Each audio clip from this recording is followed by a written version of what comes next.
Truly, it takes a village to raise a young leader like me. It was a long and winding road. Makakaasa po kayo na magiging masipag ako sa pagdalo ng mga sesyon at aktibong makikiisa sa pagpasa ng mga resolusyon.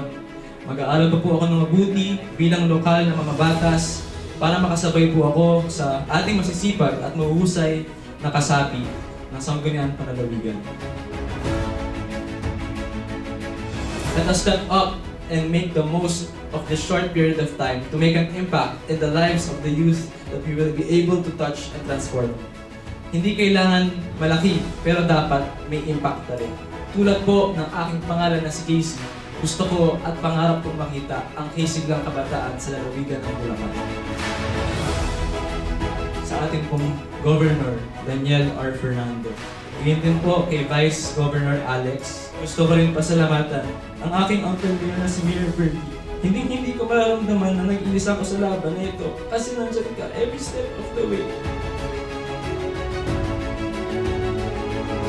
Muli po, maraming salamat po sa inyo lahat.